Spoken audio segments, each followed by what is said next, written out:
ఇక ఈసారైతే అంతేకాకుండా పవన్ కళ్యాణ్ గారిని గతంలో మీరు ఎక్కడో హైదరాబాద్‌లో ఉండి పాలిటిక్స్ చేస్తున్నారనే జగన్మోహన్ రెడ్డి గారు, ఇప్పుడు పవన్ కళ్యాణ్ గారి దెబ్బకి ఆయన గూడా ఔట్ ఆఫ్ కవరేజ్ అయిపోయారు. ఏదో నిన్న ఒక 3 గంటల పాటు కరెక్ట్‌గా ఒక 3 గంటలు మాత్రమే ఆయన చిత్తూరు జిల్లా రావటం జరిగింది. ఆ 3 గంటల్లో మళ్ళీ ఎళ్ళిపోవడం జరిగింది. అక్కడి నుంచి బెంగుళూరు నుంచి ఇక్కడికి ఒక 3 గంటలు ఒక సినిమా స్క్రిప్ట్ మాదిరిగా ఆయన చూసుకున్నటువంటిది.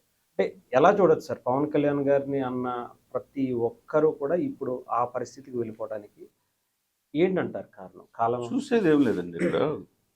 క్రెడిబిలిటీ ఉండాలి నాయకుడంటే. తప్పు జరిగితే తప్పు సరిదిద్దుకోవడానికి ప్రయత్నం చేయాలి. చేసినప్పుడే రాజకీయాల్లో ఉంటారు. హ్మ్. తప్పు జరిగితే ప్రజలే నాకు ఓటేయలేదు ఎన్నిచ్చినా అని ఆ ఇదిలో ఉంటే ప్రజలు ఇంకా పూర్తిగా మర్చిపోయే అవకాశం ఉంటుంది.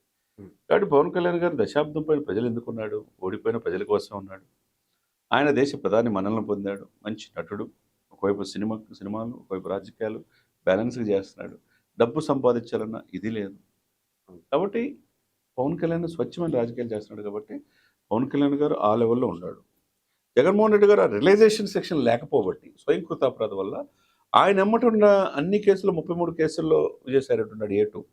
హ్మ్. అటువంటి వ్యక్తి బయటికెళ్ళాడంటే దాన్ని బట్టి అర్థం చేసుకోవచ్చు. అంటే అవును. గ్రాఫ్ పవన్ కళ్యాణ్ ఈ రేంజ్‌లోకి వెళ్ళిపోతా ఉంటే జగన్మోహన్ రెడ్డి గారు ఇక్కడి నుంచి డౌన్ అయిపోతున్నాడు.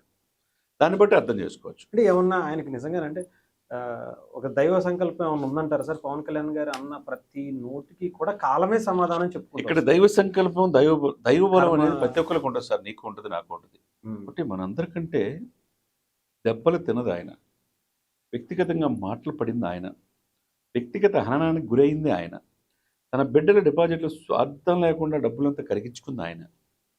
నిజంగా బహుశా భారతదేశ చరిత్రలో, రాజకీయాల్లో పవన్ కళ్యాణ్ పడిన అవమానాలు ఎవరు పొందల. హ్మ్. మరి అవమానాల చోటున ఆయన రాటుతెలిపాడు.